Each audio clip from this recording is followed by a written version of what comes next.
ఈనాటి సమావేశానికి ముఖ్య అతిథిగా విచ్చేసినటువంటి గౌరవ deputy chief minister Mallu Bhatti Vikramarka గారికి, అట్లాగే సభాధ్యక్షులు, మీ అందరి అభిమాన యువ నాయకుడు the great GMR masoor Reddy గారు, అట్లాగే వనపర్తి శాసనసభ్యులు మేఘారెడ్డి గారు, జడ్చర్ల శాసనసభ్యులు అనిరుద్ రెడ్డి గారు, జిల్లా కలెక్టర్ విజయేంద్ర బోయి గారు, అట్లాగే ఓబేదుల్లా కోత్వాల్ గారు, చైర్మన్ మైనారిటీకి సంబంధించినటువంటి కార్పొరేషన్ సంబంధించి, అట్లాగే మా స్వర్ణమ్మ, ఒకప్పుడు మేము ఇద్దరు డీకేరణ గారు స్వర్ణమ్మ ఇద్దరు ఉన్నప్పుడు సమ్మక్క సారక్క అని పిలిచేవాళ్ళం.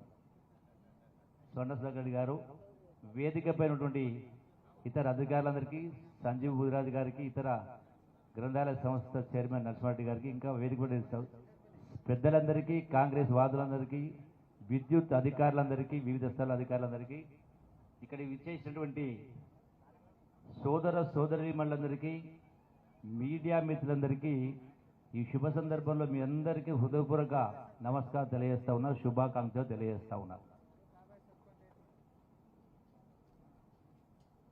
ఈరోజు ఒకే రోజున దేవరకద్ర నియోజకవర్గానికి సంబంధించి 12 సబ్స్టేషన్, అంటే ఆల్మోస్ట్ సుమారుగా ఒక అప్రాక్సిమేట్గా అందరగా ఒక 30 కోట్ల రూపాయలు విలువటువంటి సబ్స్టేషన్ ఈనాడు ఫౌండేషన్స్, ఇనాగ్రేషన్స్ చేసుకునే కార్యక్రమానికి రావడం జరిగింది. మరి ఈ విద్యుత్ శాఖకు సంబంధించి విద్యుత్ గురించి మాట్లాడాల్సిన సందర్భం వచ్చినప్పుడు, ఈ ప్రభుత్వం రాకముందు గత ప్రభుత్వం అంటే బీఆర్ఎస్ పార్టీ, ఆనాడు టీఆర్ఎస్, ఇప్పుడు బీఆర్ఎస్, రేపేందో తెలియదు, ఉంటుందో లేదో తెలియదు.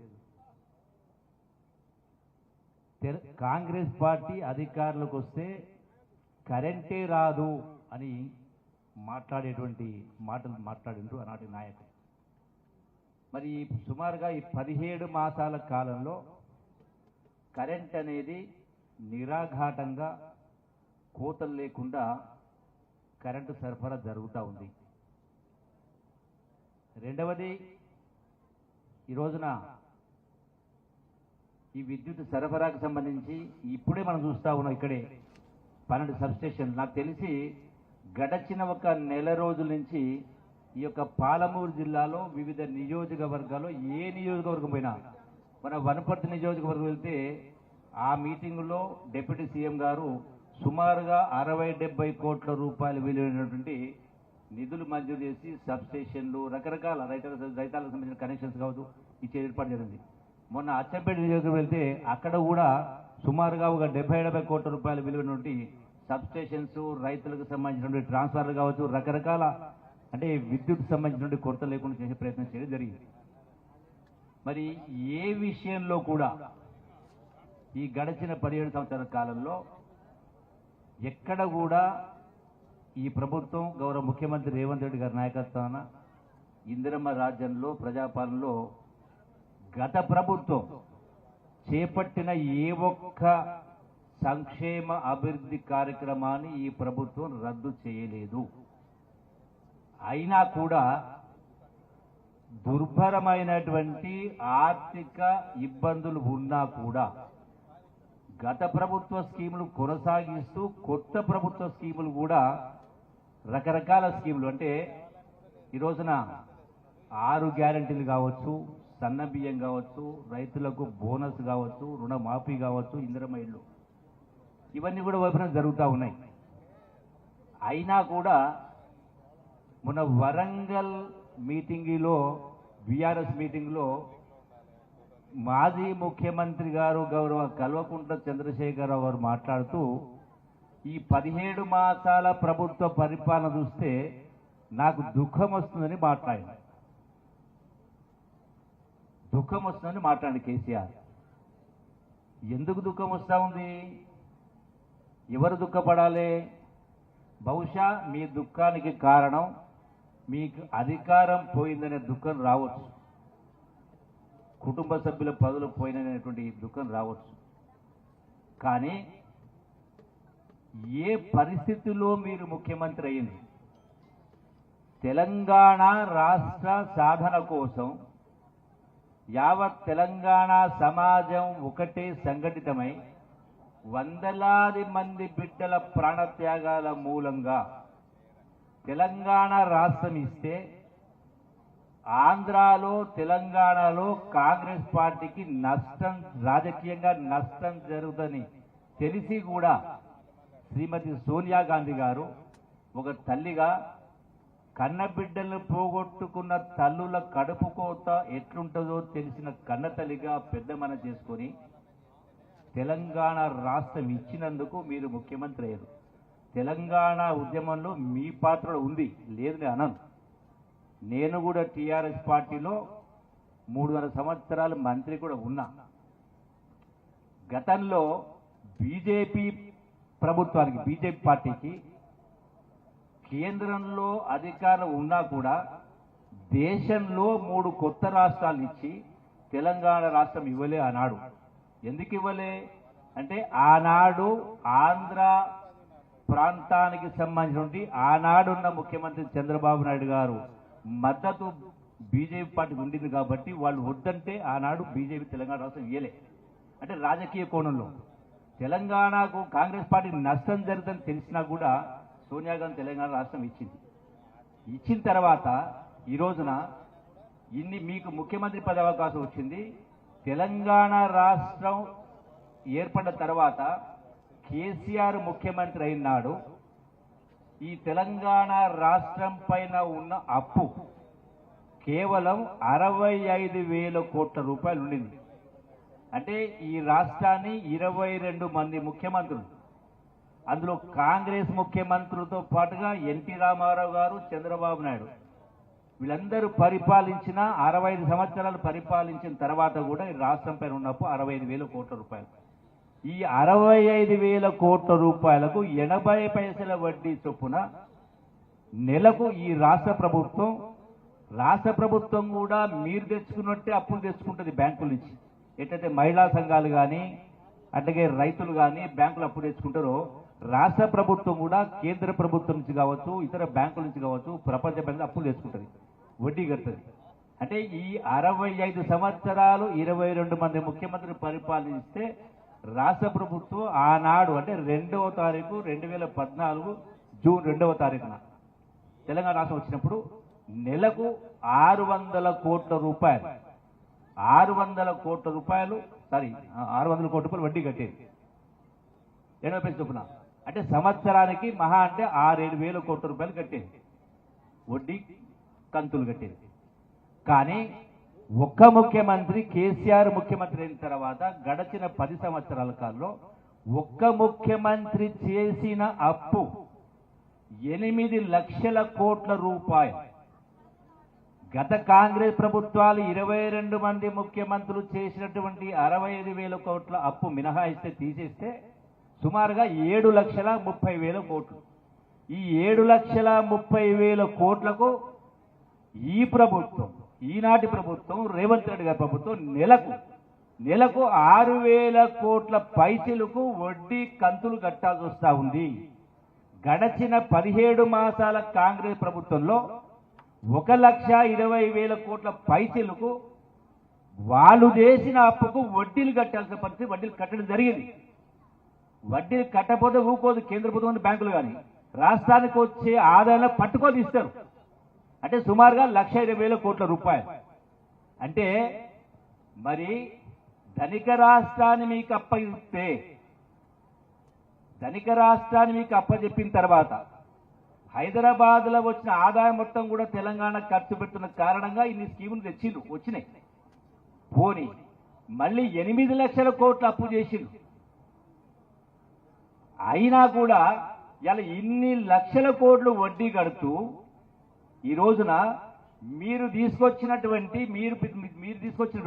గతంలో పెట్టినటువంటి 2,000 పెన్షన్ రూపాయలు బంద్ చేయలే, రైతు భరోసా బంద్ చేయలే, కరెంటు తగ్గియలే, బియ్యం తగ్గియలే, ఇంకా ఎక్కువ చేయడం, సన్న బియ్యం ఇస్తా ఉన్నాం, రైతులకు బోనస్ ఇస్తా ఉన్నాం, మహిళలకు ఆర్టీసీలో free, 500 gas cylinder, 200 unit current కలిస్తే కరెంటు ఫ్రీ, 22,000 కోట్ల రూపాయల ఇప్పుడు ఇందిరమ్మ ఇల్లు కూడా మంజూరు చేయడం జరిగింది. మీ శాసనసభ్యులు ఈరోజు మసూర్ రెడ్డి గారి చేతిలో దేవరకద్ర నియోజకవర్గానికి 3,500 ఇండ్ల కోటా ఇవ్వడం జరిగింది. అంటే సుమారుగా 70 కోట్ల రూపాయలు. ఇది కాకుండా 22,000 కోట్ల రూపాయల రైతుల రుణమాఫీ, అప్పు మాఫీ చేయడం జరిగింది. అయితే ఇవాళ బీఆర్ఎస్ పార్టీ కేసీఆర్ వాళ్ళు, బీఆర్ఎస్ నాయకులు కేసీఆర్, కేటీఆర్, హరీష్ మాట్లాడుతూ ఉంటారు సోషల్ మీడియా, వాట్సాప్లో, ఇంకా చాలా మంది రుణమాఫీ కాలేదని. ఏం చెప్పింది కాంగ్రెస్ పార్టీ? ఒక కుటుంబంలో, కుటుంబం అంటే భార్య, భర్త, కొడుకు, కోడలు, ఎవరు ఎంతమంది అప్పు చేసినా, అంటే ఒక రేషన్ కార్డు ఉన్నవాళ్ళు కుటుంబానికి 2 లక్షల రూపాయలు మాఫీ చేస్తామని చెప్పడం జరిగింది. అదే ప్రకారం 2 లక్షల రూపాయల లోపల ఉన్నటువంటివి అసలు వడ్డీ కలిపి అదే చేస్తామని చెప్పడం జరిగింది. అదే చేయడం జరిగింది. పోనీ ధనిక రాష్ట్రం అయినా కూడా కేసీఆర్ ముఖ్యమంత్రి అయిన తర్వాత 8 లక్షల కోట్ల అయిన తర్వాత కూడా 10 సంవత్సరాల కింద ఆయన చెప్పినటువంటి 1,000 లక్ష రూపాయల రుణమాఫీ ఎప్పుడు చేసిండు? చెప్పిన 4 సంవత్సరాల తర్వాత రుణమాఫీ చేస్తే అది వడ్డీకే సరిపోలే. రెండవసారి 1 లక్ష రూపాయలు రుణమాఫీ చేస్తా అని చెప్పడం జరిగింది. అది కూడా ఎప్పుడు? చివరి సంవత్సరం ఎన్నికల ముందు, అది కూడా అరకొర, పావులంతు మందికి, అర్ధంతు మందికి సగం పైసలు ఇవ్వడం జరిగింది. అయినా పూర్తి చేయలే ఈ ప్రభుత్వం. ఇలా రేవంత్ రెడ్డి గారి ముఖ్య ప్రభుత్వం 9 మాసాల లోపలనే 2 లక్ష, అంటే 22,000 కోట్ల రూపాయలు 2 లక్షల లోపల మాఫీ చేయడం జరిగింది. అంటే ఎవరిది కరెక్టు? అయినా కూడా మళ్ళా రుసరుసలాడుతూ ఉన్నారు. ఇవే కాదు, ఈ రోజున ఎన్నో అభివృద్ధి సంక్షేమ కార్యక్రమాలు కొనసాగుతాయి. మొన్ననే ముఖ్యమంత్రి గారు అచ్చంపేటకు వచ్చిన తర్వాత గిరిజన సోదరులు, అంటే రాష్ట్రంలో ఎంతమంది అయితే గిరిజన సోదరులు ఉన్నారో, లంబాడీలు కావచ్చు, చెంచులు కావచ్చు, గోండులు కావచ్చు, వాళ్ళు పెట్టుకున్నటువంటి కరెంటు విద్యుత్ స్తంభానికి సంబంధించి వాళ్ళకు ఉచితంగా సోలార్ సెట్ ఇచ్చే ఏర్పాటు చేస్తా ఉన్నారు. సుమారుగా రాష్ట్రంలో 12,000 కోట్ల రూపాయలతో సోలార్ సెట్ ఇచ్చి అందరికి కూడా కరెంటు బాధ లేకుండా చేసే ఏర్పాటు చేస్తారు. అంటే ఇన్ని రకాల అభివృద్ధి కార్యక్రమాలు చేస్తా ఉన్నా, సంక్షేమ కార్యక్రమాలు అభివృద్ధి చేస్తా ఉన్నా, ఈ రోజున అయినా కూడా నాకు దుఃఖం వస్తుంది అని కేసీఆర్ మాట్లాడితే ఇది ఎట్లా న్యాయం అవుతుంది? ఇది ఎట్లా కరెక్ట్ అవుతుంది? తెలుగులో కొన్ని సామెతలు ఉన్నాయని చెప్పడం బాగుండదు. ఆ సామెతలు చెప్పొచ్చు, కానీ ఈ సందర్భం చెప్తే బాగుండదు. అంటే మరి ఉల్టా మాట్లాడుతూ ఉన్నారు. ఉల్టా చోర్ కొత్వాలకు డాంటే అన్నట్టుగా, దొంగే దొంగ అని అరిచినట్టుగా మాట్లాడుతారు. అసలు దుఃఖం ఎవరికి రావాలి?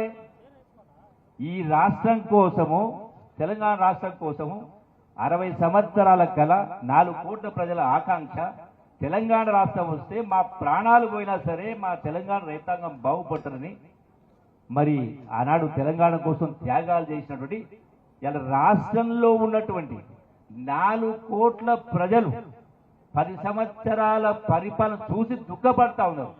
మీరు నలుగురు కాదు, కేసీఆర్ కుటుంబ సభ్యులు కాదు, 4 కోట్ల ప్రజలు దుఃఖపడతా ఉన్నారు. ధనిక రాష్ట్రాన్ని అప్పచెప్తే అప్ర రాష్ట్రంగా మార్చి, ఎవరు కూడా ప్రగతి భవన్ పోయినా, ఆనాటి ప్రగతి భవన్ పోయినా సెక్రటరీ కూడా పోయే పరిస్థితి లేదు. వాళ్ళు ఉంటున్నటువంటి ఫామ్ హౌస్ పోయే పరిస్థితి లేదు. వాళ్ళు పిలిస్తేనే పోవాలి. మేమందరం సాక్షులం. కళ్ళ నీళ్ళు వచ్చేది. మేము దుఃఖపడ్డాం. ఎట్లుండాలి పరిపాలన? ఎందుకొని చనిపోయినరు ఇంతమంది? అంటే గొప్ప పరిపాలన రావాలని, నిస్వార్థ పరిపాలన రావాలి. రాష్ట్రాన్ని దోసిపెట్టిండ్రు. ఇలా ఎందుకైంది ఇంత 1 లక్ష రూపాయల అప్పు? ఎన్ని కోట్ల? లక్షల కోట్ల రూపాయల అప్పు. నిజాయితీ పరిపాలన చేయలే, ప్రజాస్వామ్య పరిపాలన చేయలే. రాష్ట్రాన్ని అప్పుల కుప్పగా చేసి, చిప్ప చేతికిచ్చి, బంగారు పల్లెంలో మీకు అధికారం అప్పచెప్పినని మాట్లాడుతూ ఉన్నారు. ఇదే హరీష్ రావు మాట్లాడలేదా? బంగారు పల్లెంలో ఏముందా? బంగారు పల్లెం చూస్తే 8 లక్షల కోట్ల రూపాయల అప్పు. అయినా దుఃఖం వస్తా ఉందంటే మళ్ళీ వాటిలే మాట్లాడతారు. ఏమైంది, మీరు తులం బంగారు ఇస్తామంటారు కదా, ఎందుకు ఇస్తలేరు అని. 2,500 రూపాయలు పెన్షన్ ఇస్తామంటారు, ఎందుకు ఇస్తలేరు అని. ఈ ప్రభుత్వం అధికారంలోకి వచ్చి ఏడాది అర్థమైంది. కేసీఆర్ 10 సంవత్సరాల అధికారం రాకముందుకు ఏం చెప్పిండు, దళితులకు 3 ఎకరాల భూమి కొనిస్తాడు. కొనిచ్చిండా? కొనిచ్చిండా? ఇందిరమ్మ ఇల్లు ఆనాడు డబుల్ బెడ్రూమ్ ఇల్లు కట్టిస్తాడు. అల్లుడు వస్తే ఉండాలి, బిడ్డ వస్తే ఉండాలి, గొర్రెనాడ కట్టాలి, బర్రెనాడ కట్టాలి, మేకనాడ కట్టాలి. ఈ అగ్గిపెట్టె లెక్క ఉన్న ఇల్లు ఎట్లా వదిలిపోతాయి? నేను డబుల్ బెడ్రూమ్ కట్టిస్తాడు. 10 సంవత్సరాలు కట్టించిండా?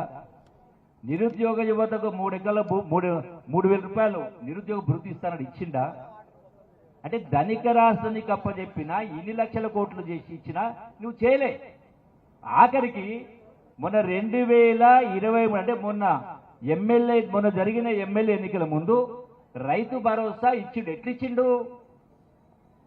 బంగారు బాతుగుడ్డు వ్యవహారం అన్నట్టుగా నెలకు 100 కోట్ల రూపాయల ఆదాయం వచ్చేటువంటి హైదరాబాద్ రింగ్ రోడ్డు సంవత్సరానికి 1000 కోట్ల రూపాయలు వచ్చే ఆదాయం వచ్చే రింగ్ రోడ్డు. అది ప్రతి సంవత్సరం కూడా ఆదాయం పెరుగుతూ ఉంటుంది. ఎట్లంటే కార్లు, బస్సులు, స్కూటర్లు తిరుగుతూ ఉంటే ఆదాయం పెరుగుతూ ఉంటుంది. సంవత్సరానికి 1000 కోట్ల రూపాయలు వచ్చే ఆదాయం వచ్చే రింగ్ రోడ్డును 7,000 కోట్ల రూపాయలకు అప్పనంగా అప్పచెప్పి ఆ పైసలు తీసుకొచ్చి ఎన్నికల ముందు ఓట్లు రావాలని రైతుల ఖాతాలో రైతు భరోసా ఇచ్చింది. మరి నిజంగా మీరు గనక దొంగనట్టుగా ఇన్ని లక్షల కోట్ల అప్పు చెయ్యకపోయి ఉంటే ఈ ప్రభుత్వం నెలకు 6,500 కోట్ల రూపాయల చొప్పున సంవత్సరానికి 75,000 కోట్ల రూపాయలు వడ్డీ కట్టాలని పరిస్థితి లేకుండా ఉంటే తులం బంగారానికి ఎంత అవుతుంది? మహా అంటే సంవత్సరానికి 2-3 వేల కోట్లు కావచ్చు. ఇవన్నీ మీరు చెప్పిన మీ కేసీఆర్, కేటీఆర్ అందరూ చెప్పేటువంటి అన్ని కూడా మొత్తం తిప్పి కొడితే 10,000 కోట్లు కావచ్చు. కానీ మీకు కడుతున్నది 70,000 కోట్ల అప్పు కదా. ఇది ఎవరి పుణ్యం? మీరు చేసిన ఘనకార్యమే కదా. మళ్ళీ తగుదనమ్మా అంటూ మళ్ళా కాంగ్రెస్ పార్టీ వైపు ఏలు పెట్టి చూపించే ప్రయత్నం చేస్తూ ఉన్నారు. మరి మీ లెక్కనే చేసింటే గడచిన కాంగ్రెస్ పరిపాలన మీ లెక్కనే జరిగింటే ఇలా రాష్ట్రాన్ని అమ్ముకోవాల్సిన పరిస్థితి వచ్చేది. అందుకే ఎందుకు చెప్తా ఉన్నానంటే ఇంత లోతుగా లెక్కలతో సహా మీరందరూ అర్థం చేసుకోవాలి. వాస్తవాలు ఒకటి ఉంటే ప్రచారం ఒకటి జరుగుతూ ఉంది. ఇలా ఇన్ని 100 సంవత్సరాల చరిత్ర ఉన్న కాంగ్రెస్ పార్టీ బ్యాంకు ఖాతాలు ఎంత ఉందో అప్పు తెలుసా మీకు? డబ్బులు ఎన్నో తెలుసా మీకు? మొత్తం పీసీసీ అంటే రాష్ట్ర కాంగ్రెస్ పార్టీ ఖాతాలో ఉన్న డబ్బులు కేవలం 15 కోట్లు. మరి 60-70 సంవత్సరాలు పరిపాలించిన దానిలో ఇలా 10 సంవత్సరాలు పరిపాలన బీఆర్ఎస్ పార్టీ ఖాతాలో డబ్బులు ఎన్నో తెలుసా మీకు? నేను చెప్పడం కాదు, కేసీఆర్ చెప్పిండు. 1,500 కోట్ల రూపాయలు ఉన్నాయి. అంటే లక్షల కోట్ల రూపాయలు ఎట్లకెళ్ళి వస్తాయి? మంత్రాలు చదివి వచ్చినాయి మీ ఖాతాలో. ఆనాడు చందాలు వసూలు చేయలేదా? బస్తాలు మోసినామని, ఛాయ్ అందించినామని, బజ్జీలు చేసినామని. ఈ బజ్జీలు చేస్తేనే వచ్చినాయా? ఛాయ్ అమ్మితేనే వచ్చినాయా మీ ఖాతాకు అన్ని పైసలు? అంటే దోపిడీ వ్యవస్థ కొనసాగింది. అందుకే కాంగ్రెస్ పార్టీ ఈ రాష్ట్రానికైనా దేశానికైనా కాంగ్రెస్ పార్టీ శ్రీరామ రక్ష. కాబట్టి ఇంకొక విషయం చెప్పి ముగిస్తా. పార్టీ పరంగా చూస్తే నేను లెక్కలు చెప్పిన మీకు పార్టీ నాయకత్వం లెక్క కూడా తెలవాల్సిన అవసరం ఉంది. ఒకసారి జ్ఞాపకం చేయాల్సిన అవసరం ఉంది. ఆనాడు మహాత్మా గాంధీ నుంచి మొదలు పెట్టుకుంటే, నెహ్రూ నుంచి మొదలు పెట్టుకుంటే, డాక్టర్ అంబేద్కర్ నుంచి మొదలు పెట్టుకుంటే, ఇందిరాగాంధీ తాత, ఇందిరాగాంధీ తండ్రి గారు జవహర్లాల్ నెహ్రూ సుమారుగా 6 సంవత్సరాల పాటు జైల్లో ఉన్నాడు దేశ స్వాతంత్రం కోసం. యావదాస్తిని సమాజానికి దారాదత్తం చేసింది. ఇందిరాగాంధీ దేశ సమగ్రత కోసం ప్రాణాలు అర్పించింది. రాజీవ్ గాంధీ కూడా దేశ కీర్తి ప్రతిష్టల కోసం, ప్రపంచ ఖ్యాతి కోసం దేశం ఒకటిగా ఉండాలని ఆనాడు రాజీవ్ గాంధీ కూడా మరి ప్రాణత్యాగం చేయడం జరిగింది. దేశ సమగ్రత కోసం. అట్లనే సోనియా గాంధీ గారికి 2004వ సంవత్సరంలో ప్రధానమంత్రి పదవి కాళ్ళకాడికి వచ్చినా కూడా నాకొద్దని తీసుకోకుండా ఆనాడు దేశము ఆర్థిక ఇబ్బందులు ఉన్న కారణంగా ఒక ఆర్థికవేత్తను మన్మోహన్ సింగ్ను ప్రధానమంత్రిని చేసింది. 2009లో రాహుల్ గాంధీ అంటే కాంగ్రెస్ పార్టీకి కేంద్రంలో ఢిల్లీలో కాంగ్రెస్ పార్టీ మెజార్టీ వచ్చింది. రాహుల్ గాంధీ ప్రధానమంత్రి అయ్యే అవకాశం ఉన్నా కూడా నాకొద్దని ప్రధానమంత్రి పదవి తీసుకోకుండా అదే నిజాయితీ పడినటువంటి మన్మోహన్ సింగ్ను ప్రధానమంత్రిగా కొనసాగించే కార్యక్రమం చేయడం జరిగింది. ఈనాడు రాహుల్ గాంధీ ఎక్కడి నుంచి కాశ్మీర్ నుంచి కన్యాకుమారి దాకా సుమారుగా 4000 కిలోమీటర్ల పైచలకు సుమారుగా 5-6 మాసాలు పాదయాత్ర చేసి ఈ దేశం ముక్కలు కావద్దు, గాంధేయవాదం, మహాత్మా గాంధీ ఆలోచన విధానం,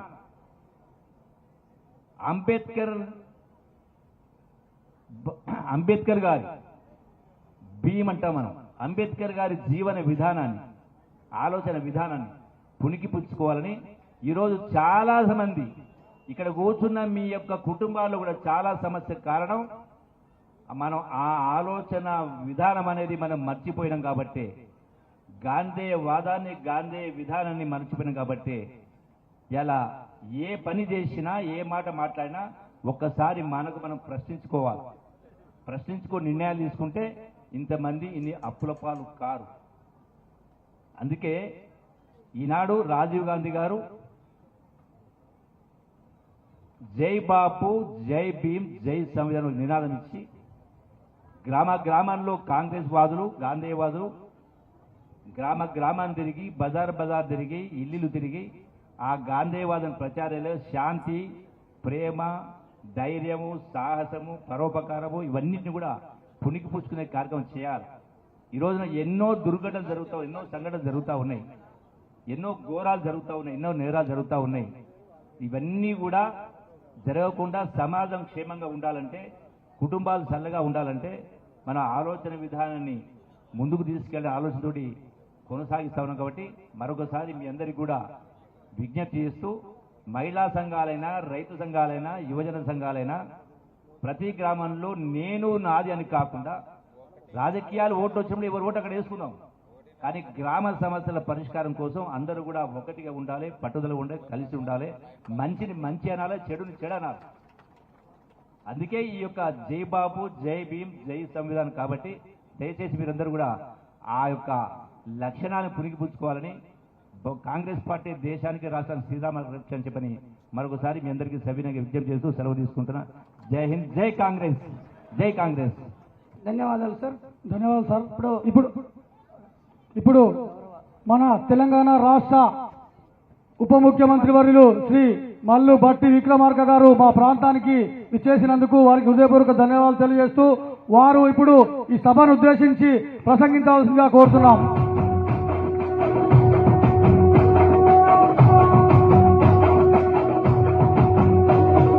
మూడు రంగుల జెండా బట్టి జనం బిడ్డను నేను, జనంలో నేను ఉంటానన్నారు. జనం మెచ్చిన జననేత, ప్రజా చైతన్య దీప్తి, పేదల ఉన్నతికై పరితపించే ప్రజానాయకుడు మల్లు భట్టి విక్రమార్క గారు. రాష్ట్ర ప్రజల సంక్షేమంపై నిరంతరం శ్రమిస్తున్న సమర్థ ఉప ముఖ్యమంత్రి, వేదార్థుల అడుగై, దీనుల గొడుగై, పేద ప్రజల జీవితాల్లో వెలుగులు నింపుతున్న నికార్సైన దార్శనిక నేత మన ఉప ముఖ్యమంత్రి. ప్రగతి చరిత్ర రాస్తూ బడుగుల గలమై ధ్వనిస్తూ కదం తొక్కుతున్న స్ఫూర్తి పతాకం. పేద జనం ప్రతినిధిగా కొత్త చరిత్ర లిఖిస్తున్న నాయక దిగ్గజం. సామాజిక న్యాయం, సమానత్వమే ధ్యేయంగా రాష్ట్ర ప్రజల జీవన ప్రమాణాలు పెంచుతూ ఆకలి, పేదరికం, అసమానతలు లేని సమాజం దిశగా మార్పు తెచ్చే బాధ్యతగా నైతిక విలువలు పెంచుతూ నిత్య ప్రజాసేవలో ఉంటూ ప్రజాపాలన సాగిస్తున్నటువంటి ప్రజాప్రభుత్వ ఉప ముఖ్యమంత్రి వర్యుల్ని ఈ సందర్భంగా మాట్లాడవలసిందిగా ఆహ్వానిస్తూ, బలహీన వర్గాల బలోపేత లక్ష్యంగా, అనగార్య జాతుల గుండె ధైర్యంగా, పేదల కోసం ప్రేమను పంచుతున్న ఆపన్న హస్తంగా, అభివృద్ధినే చిరునామాగా మార్చుకొని రాష్ట్ర రూపురేఖను మార్చుటకు, దేశంలోనే రాష్ట్రాన్ని ఆదర్శ రాష్ట్రంగా నిలుపుటకు అంకిత భావంతో నిరంతరం పనిచేస్తున్న పట్టు వీడని విక్రమార్కుడు మన భట్టి విక్రమార్కుల సందేశం.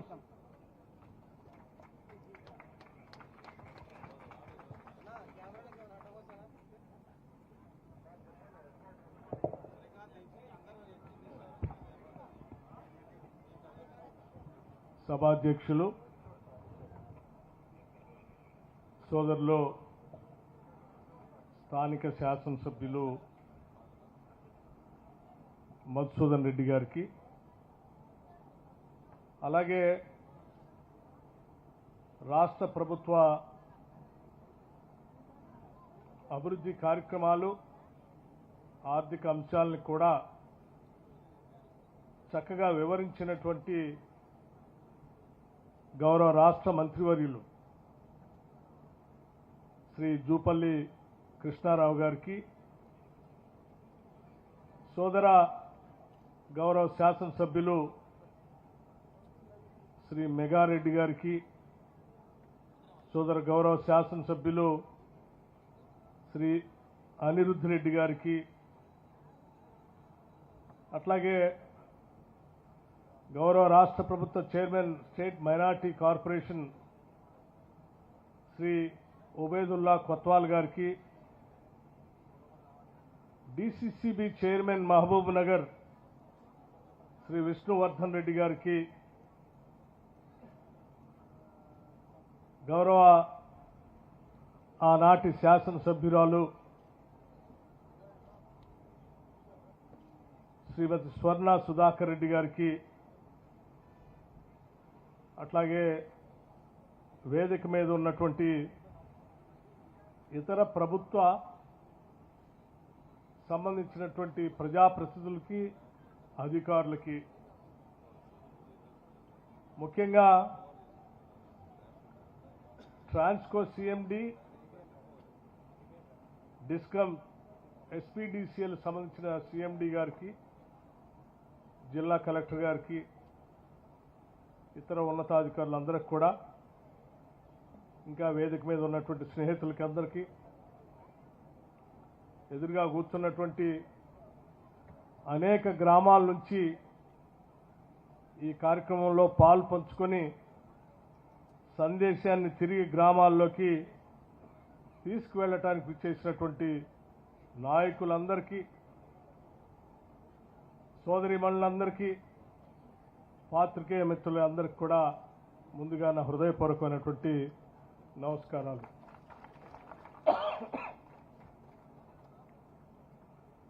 దేవరకద్ర మహబూబ్నగర్ జిల్లాలో కొంత వెనకబడి ఉన్నటువంటి శాసనసభ నియోజకవర్గం అది. గుట్టలు, నీళ్లు లేక పడుతున్నటువంటి ఇబ్బందులు, ఈ ప్రాంత అభివృద్ధి జరగాలని నిరంతరం తప్పించేటువంటి మీ శాసనసభ్యుడు, అట్లాగే ఈ జిల్లా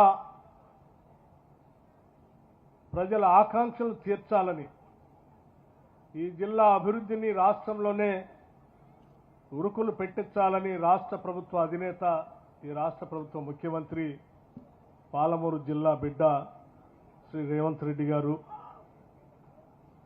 అట్లాగే ఈ ప్రాంతం నుంచి మంత్రివర్గంలో నిత్యం ప్రజా సమస్యలపై చక్కటి అవగాహనతో సంక్షేమ కార్యక్రమాలతో పాటు అభివృద్ధి కార్యక్రమాలని నిరంతరం మానిటర్ చేస్తూ ముందుకు తీసుకెళ్తున్నటువంటి జూపల్లి కృష్ణారావు గారు, వీరందరూ పెద్ద ఎత్తున ఈ ప్రాంత అభివృద్ధి కోసం తప్పిస్తా ఉన్నారు. అందుకే ఈరోజు కేవలం ఒక్క శాసనసభ నియోజకవర్గంలోనే, ఈ దేవరకద్ర శాసనసభ నియోజకవర్గంలో దాదాపు 12 sub stations, 33/11 kV sub stations, ఒక 132/33 kV సబ్ స్టేషన్, ఇవన్నీ కలిపి దాదాపు 72 కోట్ల రూపాయలతో ఈ ఒక్కరోజే ఈరోజు మనం భూమి పూజ కార్యక్రమం చేసుకున్నాం. ఈ శాసనసభ నియోజకవర్గంలో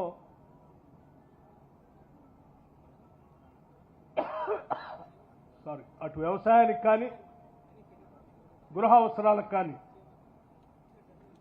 ఎటువంటి ఇబ్బంది లేనటువంటి విద్యుత్ వ్యవస్థను అందించాలనేటువంటి తపనతోనే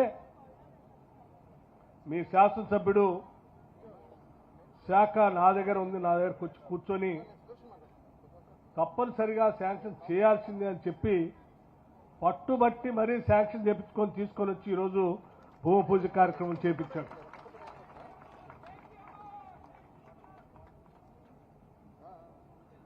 ఇదొక్కటే కాదు, గతంలో కూడా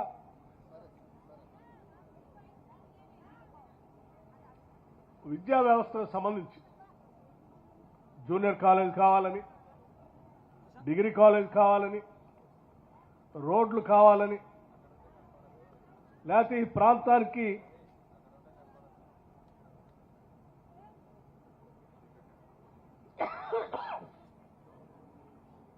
నీళ్లు పెద్ద ఎత్తున తీసుకొచ్చేటువంటి పాలమూరు రంగారెడ్డికి సంబంధించినటువంటి కాలువ పనులు కానీ, R&R ప్యాకేజ్ కానీ, ఇతరత్ర ఏ అవసరం ఉన్నా కానీ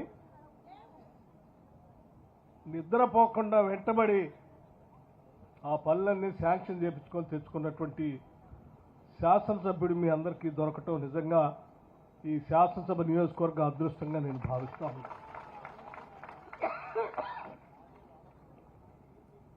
ప్రజానాయకుడు అంటే, ప్రజాప్రతినిధి అంటే ప్రజల ఓట్లతో శాసనసభ్యుడిగా గెలిచి ఆ శాసనసభ సభ్యత్వాన్ని, హోదాని తన వ్యక్తిగత అవసరాల కోసం, కాంట్రాక్టుల కోసం వాడుకోవటం కాదు. ప్రజల ఓట్లతో గెలిచినటువంటి ప్రజాప్రతినిధి ప్రజల అవసరాలు తీర్చడం కోసం, వారి ఆకాంక్షల్ని, అవసరాలని దృష్టిలో పెట్టుకొని నిత్యం 5 సంవత్సరాలు వాళ్ళ గురించే తప్పిస్తూ వాళ్ళకు కావాల్సిన పనులు చేసేటువంటి వ్యక్తే నిజమైనటువంటి ప్రజాప్రతినిధి, ప్రజానాయకుడు. వ్యాపారం చేసుకోవటానికి, కాంట్రాక్టులు చేసుకోవటానికి ప్రజాప్రతినిధి కావాల్సిన అవసరం లేదు, శాసనసభ్యుడు కావాల్సిన అవసరం లేదు. ప్రతి ఓటు చాలా విలువైనది. నా ఓటు నా అవసరం తీర్చేటట్టుగా ఉండాలి. నా అవసరాలు తీర్చడానికి నాకై నేనుగా రాష్ట్ర రాజధాని వరకు వెళ్ళి నా సమస్యలు చెప్పుకొని నిధులు తెచ్చుకోలేను. కాబట్టి మా అందరి తరఫున ఒక ప్రజాప్రతినిధిని మా ఓట్లతో శాసనసభకు పంపిస్తా ఉన్నాం. మా గొంతుకై శాసనసభలో మాట్లాడాలి, ప్రభుత్వానికి ప్రతినిధిగా ఉండి మా సమస్యలు తీర్చాలి అనేటువంటి తపన ఉన్నటువంటి వ్యక్తే నిజమైనటువంటి ప్రజాప్రతినిధి. అటువంటి ప్రతినిధిని మీరు ఎన్నుకున్నందుకు మీ అందరికి కూడా నేను అభినందనలు తెలియజేస్తాను. అలాగే ఉండాలి. అలా ఉన్నప్పుడే ప్రజాస్వామ్యానికి విలువ, మన ఓటుకు కూడా విలువ. ఈ ప్రభుత్వం పీపుల్స్ గవర్నమెంట్, ప్రజాప్రభుత్వం. ఇది ప్రజల ఆశలు, ఆకాంక్షలే ప్రభుత్వం యొక్క అజెండా. ప్రజల అవసరాలే మా ముందున్నటువంటి లక్ష్యం. లక్ష్యాలని తీర్చడం కోసం చట్టాలుగా మార్చి ఆ చట్టాలని అమలు చేయటమే మా పని. వాళ్ళ పాలమూరు జిల్లాకు సంబంధించి మరి ఎప్పటి నుంచో నీటి అవసరాలు కావాలని, ఆ వసతులు తీర్చుకోవడం కోసమే మనకు ప్రత్యేక రాష్ట్రం కావాలని, కృష్ణానది ఒడ్డునే ఉన్నాం, ఆ ఒడ్డునున్నటువంటి నీళ్లని మన భూమి పొరల్లోకి పారించుకోవాలని చెప్పి ప్రత్యేక రాష్ట్రం వస్తే గతం కంటే ఇంకా స్పీడ్గా పారించుకోవచ్చని మనం అందరం పోరాటం చేశాం, తెచ్చుకున్నాం. మరి నేను 10 సంవత్సరాలుగా లెక్కలు తీశాను. ఆనాటి ప్రభుత్వాలు చేసినటువంటి ప్రాజెక్టులు పూర్తి చేసి నీళ్లు ఇచ్చిన చరిత్ర తప్ప ఈ 10 సంవత్సరాల్లో ఏ ప్రాజెక్టు ద్వారా 1 ఎకరానికి కూడా, మహబూబ్నగర్ ఉమ్మడి జిల్లాలో 1 ఎకరానికి కూడా నీళ్లు ఇచ్చినటువంటి చరిత్ర లేదు. మరి మనందరి ఆశ, తపన 10 సంవత్సరాలు ఆవిరైపోయింది. నిధులు ఆవిరైపోయాయి, నీళ్లు మాత్రం రాలేదు. ఇప్పటికి కూడా పాలమూరు జిల్లాలో ఉన్నటువంటి ప్రాజెక్టులు చూస్తే జోరాల ఆనాటి కాంగ్రెస్ ప్రభుత్వాలు కట్టించిందే, కోయల్ సాగర్ ఆనాటి ప్రభుత్వాలు కాంగ్రెస్ ప్రభుత్వాలు కట్టించిందే, భీమా ఫేజ్ 1 ఫేజ్ 2 ఆనాటి ప్రభుత్వాలు కట్టించిందే, కల్వకుర్తి లిఫ్ట్ ఇరిగేషన్ ఆనాటి ప్రభుత్వాలు కట్టించిందే. వీటన్నిటికీ నీళ్లు బేస్ చేసుకొని తీసుకోవడానికి కావాల్సినటువంటి స్టోరేజ్ కెపాసిటీ పెంచి కట్టినటువంటి శ్రీశైలం ప్రాజెక్టు ఆనాటి కాంగ్రెస్ ప్రభుత్వాలు కట్టిందే. మరి మీరు 10 ఏళ్లుగా ఏం చేశారయ్యా? ఏం చేయలేదు. ఆనాటి కాంగ్రెస్ ప్రభుత్వాలు పాలమూరు రంగారెడ్డికి శాంక్షన్ చేసి డిజైనింగ్ కోసం అప్రూవల్ ఇచ్చి శాంక్షన్ చేసి జీవోని అడ్డం పెట్టుకొని సరే మేము ఇది చేపడతామని చెప్పి ఇదే దేవరకద్ర శాసనసభ నియోజకవర్గంలో వచ్చి 2015 జూన్ 11వ తారీఖు నాడు వచ్చి ఇక్కడ కర్వెన రిజర్వాయర్ కోసం పునాదులు వేశారు. 3 సంవత్సరాల్లో నీళ్లు మారుస్తామని చెప్పారు. ఎక్కడ 3 సంవత్సరాలండి, 10 సంవత్సరాలు అయిపోయింది, నీళ్లు మారలేదు. పారకపోగా హడావుడిగా ఎన్నికల కంటే ముందు చాలా హడావుడిగా ఓ పెద్ద మనిషి ఇక్కడికి వచ్చేసి పంప్ ఆన్ చేసిండు, నీళ్లు బారిచ్చామో చూసుకోండి, ఇక అద్భుతంగా నీళ్లు బారుతున్నాయి. నార్లాపూర్ దగ్గర కొద్దిగా ఒక పంప్ ఆన్ చేసి ఆ పంప్ కూడా ట్రయల్ రన్ లాగానే ఆన్ చేసి మళ్ళీ ఎమ్మటే బంద్ చేశారు. బంద్ చేసి మొత్తం నేను పాలమూరు రంగారెడ్డి పూర్తయిపోయింది, మహబూబ్నగర్ జిల్లాలో సస్యశ్యామలంగా నీళ్లు మారుతున్నాయి, పంటలు బ్రహ్మాండంగా పండుతున్నాయని చెప్పి వెళ్ళిపోయింది. ఏదో పాత కథల్లో చందమామ కథల్లో అద్భుతమైనటువంటి అభూత కల్పనలు సృష్టించి అరచేతిలో వైకుంఠం చూపించి అన్నీ వచ్చేసి అనుభవించండి అని చెప్పారు. కానీ వాస్తవాన్ని చూస్తే ఏమీ లేదు. ఇప్పటికి కూడా నార్లాపూర్ నుంచి ఏదుల మధ్యలో ఉన్నటువంటి కొంత గ్యాప్ని పూర్తి చేయలే. నార్లాపూర్ నుంచి ఏదులకు నీళ్లు రావాలి, ఏదుల నుంచి ఒట్టానికి రావాలి, ఒట్టే నుంచి కరివెనకి రావాలి. కాంగ్రెస్ ప్రభుత్వం వచ్చిన తర్వాత ఈ పాలమూరు నుంచి ముఖ్యమంత్రిగా ఉన్నటువంటి రేవంత్ రెడ్డి గారు మహబూబ్నగర్ హెడ్ క్వార్టర్లో భారీ బహిరంగ సభ పెట్టి యావత్ క్యాబినెట్ అంతా పిలిచారు. రైతు పండగ పేరు మీద. మరి నేను పాలమూరు బిడ్డని, మీ అందరి ఆశీస్సులతో ఈ రాష్ట్రానికి ముఖ్యమంత్రి అయినా మా పాలమూరు ప్రజలందరూ నీళ్ల కోసం తప్పిస్తా ఉన్నారు. బొంబాయి, బొగ్గుబాయి, దుబాయ్ అని మాయ మాటలు చెప్పి ఆనాటి ప్రభుత్వాలు ఓట్లు వేయించుకొని గాలి కొదిలిపెట్టిపోయారు. నా మీద, కాంగ్రెస్ పార్టీ మీద అపారమైన నమ్మకంతో మనకు ఓట్లు వేసి గెలిపించారు. ఈ పాలమూరు జిల్లా పైన ఒక ప్రత్యేకమైన దృష్టి సారించి దీని అభివృద్ధి కోసం యావత్ క్యాబినెట్ అంతా కూడా మీరంతా కూడా దృష్టి పెట్టి సహాయం చేయాలని చెప్పి ఈ మహబూబ్నగర్ జిల్లాకి నిధులు కూడా పాలమూరు రంగారెడ్డి ప్రాజెక్టుతో పాటు మిగతా అభివృద్ధి కార్యక్రమాలకి సంబంధించి కూడా నిధులు కొంచెం బాగా వెనకబడి ఉన్నటువంటి జిల్లా కాబట్టి ప్రత్యేక దృష్టి సారించమని చెప్పి వారు కోరటం, కేబినెట్ కూడా దీన్ని అంతా అర్థం చేసుకుని ఈరోజు ప్రత్యేకంగా ఈ మహబూబ్నగర్ జిల్లా మీద దృష్టి సారించి ప్రాజెక్టు వారిగా ప్రయారిటైజ్ చేసుకొని నీటిపారుదల, విద్యుత్ శాఖ, విద్య, వైద్యం, రోడ్లు, ఇతరత్రా కావాల్సినటువంటి అభివృద్ధి కార్యక్రమాలన్నింటినీ ప్రయారిటైజ్ చేసుకొని పెద్ద ఎత్తున ఈరోజు నిధులు ఖర్చు పెడుతూ అన్నీ క్లియర్ చేసుకుంటూ పోతా ఉన్నాం. డెఫినెట్గా మీ అందరికీ మాటిస్తా ఉన్నాం. పాలమూరు రంగారెడ్డి ప్రాజెక్టు నీళ్లు కూడా గతంలో జోరాల ఏ రకంగా కాంగ్రెస్ వాళ్ళు పారిచ్చారో, గతంలో కల్వకుర్తి లిఫ్ట్ ఇరిగేషన్ ఏ రకంగా కాంగ్రెస్ ప్రభుత్వాలు పారిచ్చాయో, పాలమూరు రంగారెడ్డి సంబంధించిన నీళ్లను కూడా కాంగ్రెస్ ప్రభుత్వమే ఈ జిల్లాలో నీళ్లు పారిస్తుంది. దానికి కావలసినటువంటి నిధులన్నీ కూడా సంపూర్ణంగా వెచ్చిస్తాం. మేము వచ్చిన తర్వాత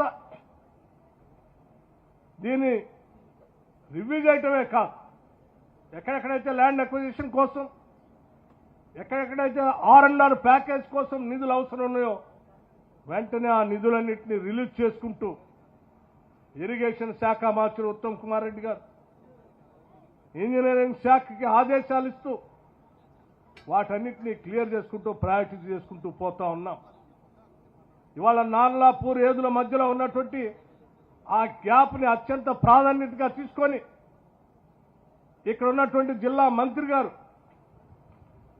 జూపల్లి కృష్ణారావు గారు, ఈ జిల్లా నుంచి ప్రాతినిధ్యం వహిస్తున్నటువంటి ముఖ్యమంత్రి రేవంత్ రెడ్డి గారు అందరూ కూర్చొని అర్జెంటుగా ప్రాధాన్యతగా దీన్ని నిధులు రిలీజ్ చేయాలి అని అంటే వెంటనే ఆర్థిక శాఖ దాని మీద దృష్టి సారించి దానికి కావాల్సిన నిధులు కూడా క్లియర్ చేశాం. పనులు స్పీడ్గా మొదలవుతా ఉన్నాయి.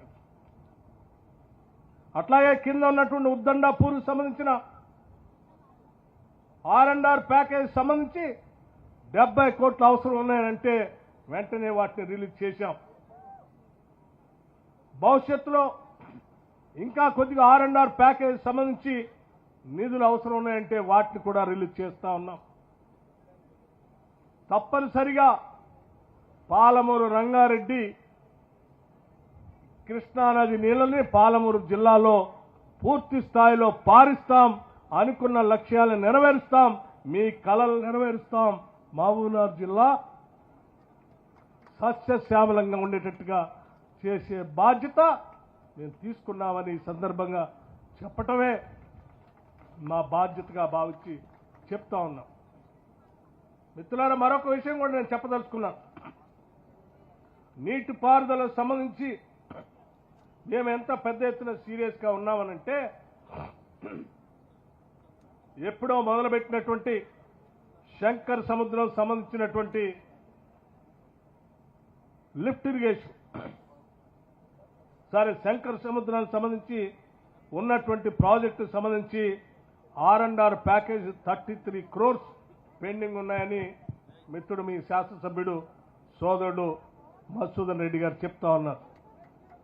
తప్పనిసరిగా ఈ శంకర్ సముద్రం ప్రాజెక్టు సంబంధించి నిధుల్ని ప్రయారిటైజ్ చేసుకొని విడుదల చేస్తామని కూడా ఈ సందర్భంగా మీ అందరికి చెప్తాం.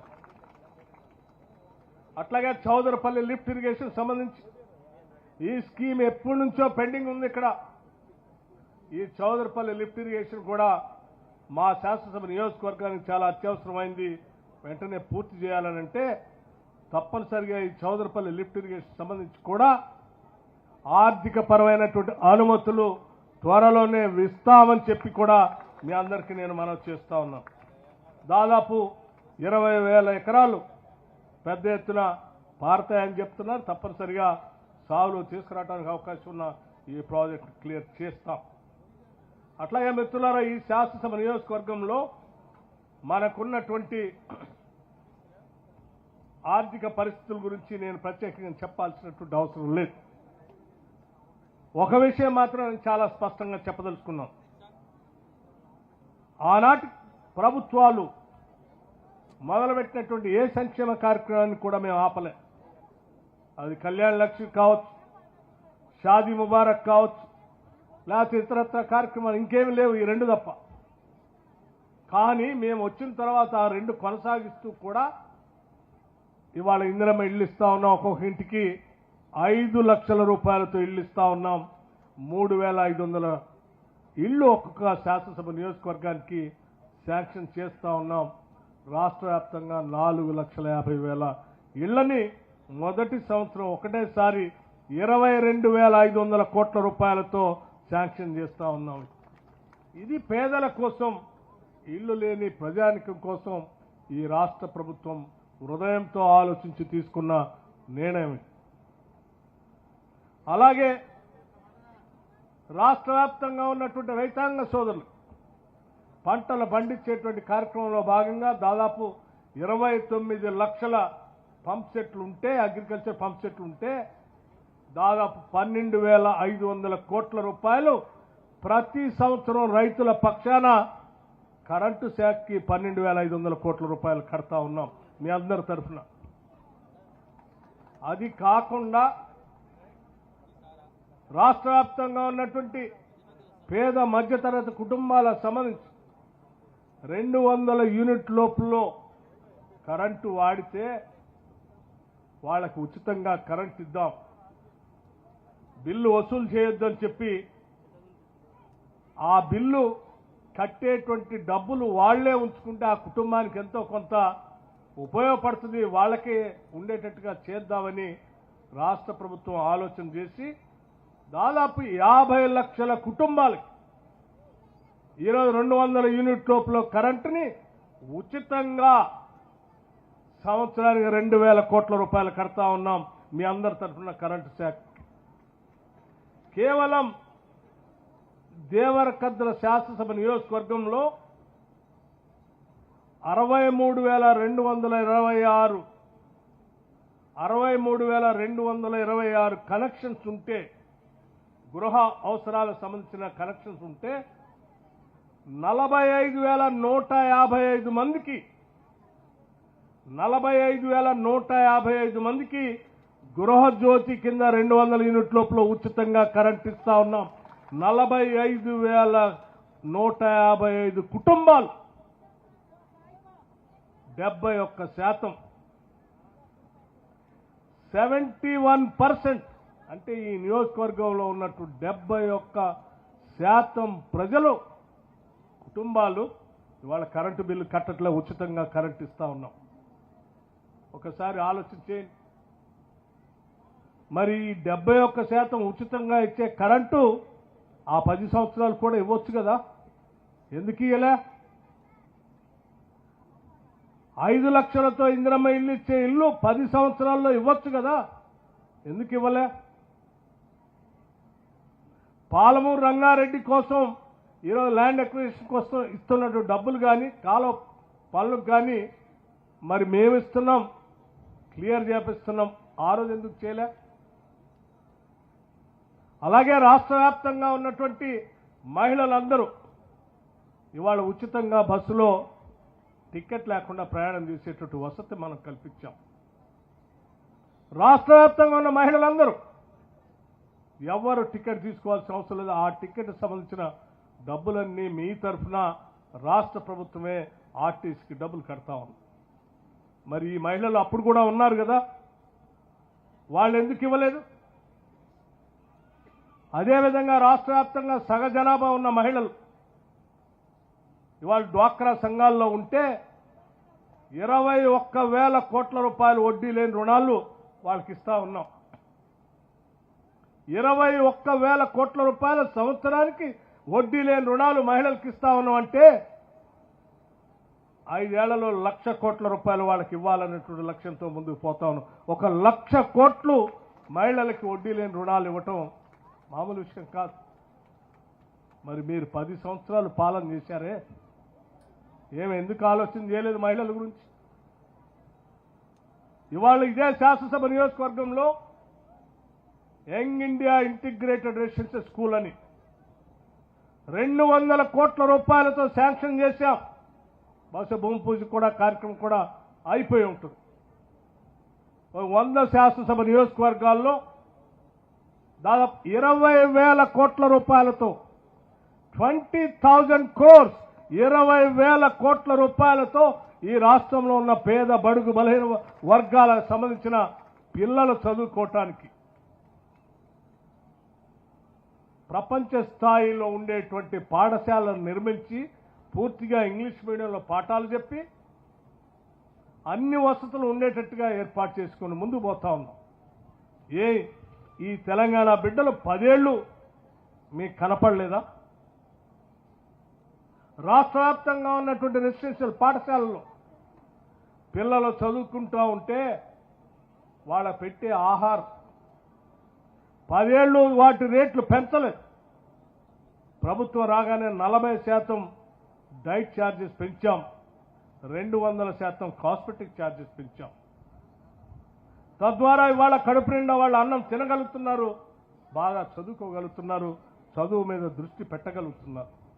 10 ఏళ్ళు తెలంగాణ బిడ్డలే కదా, ఏ ఒక్కరోజైనా వాళ్ళ గురించి ఆలోచన చేశారా? చేయలేదే.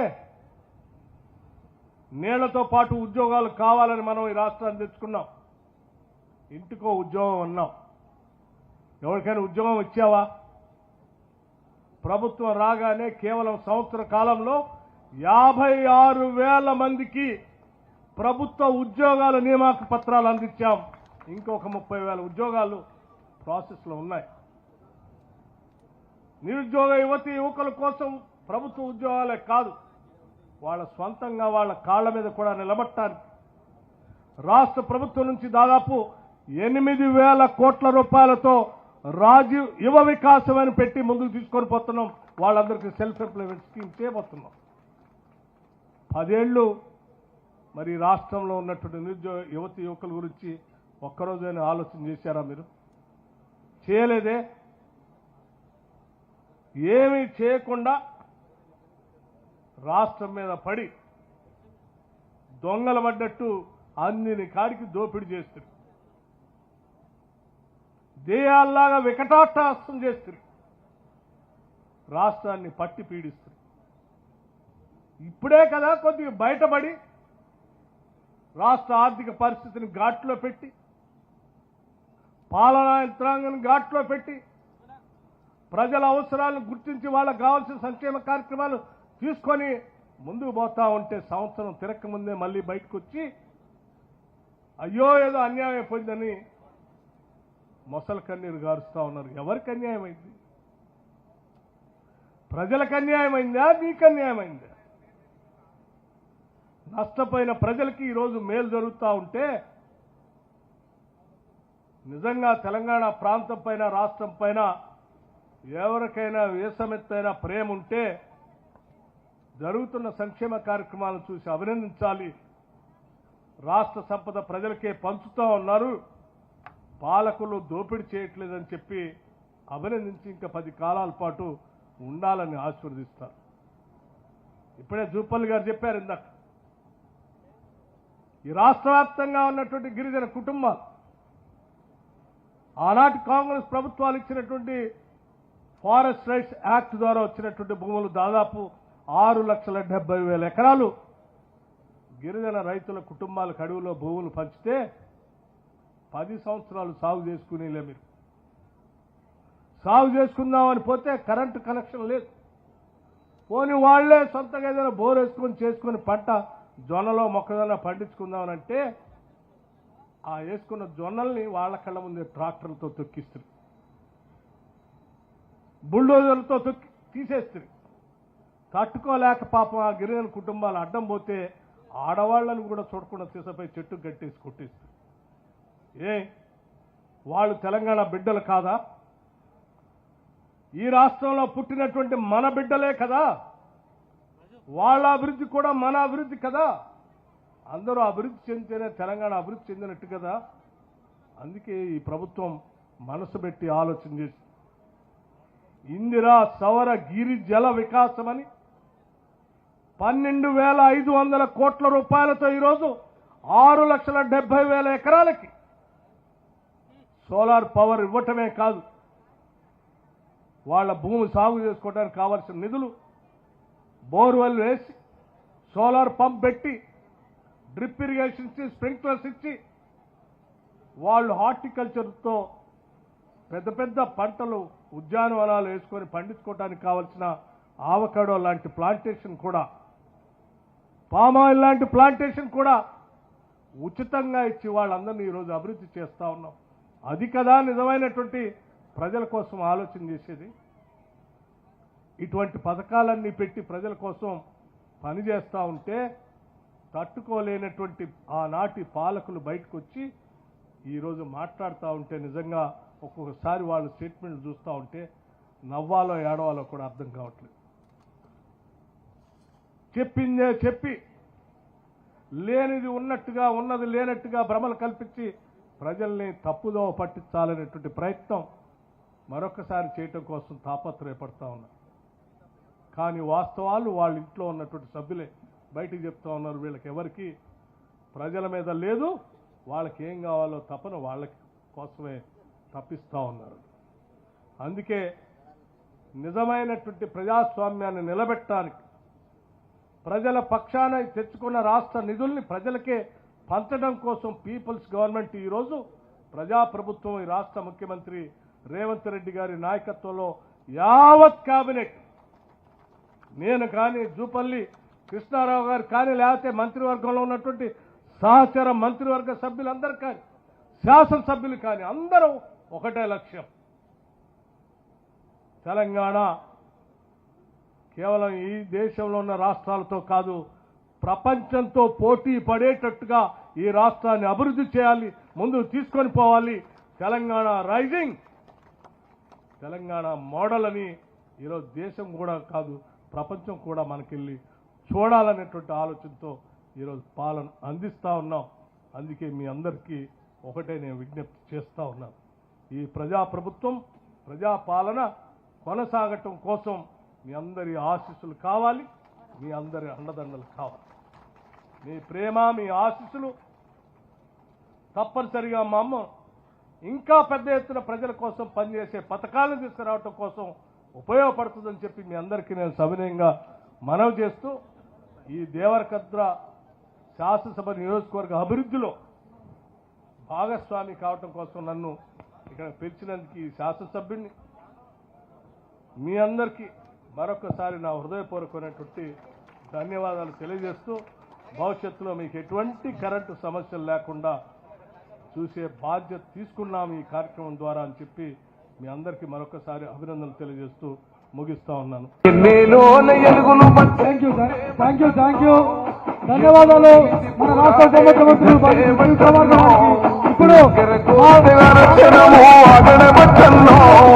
ఇప్పుడు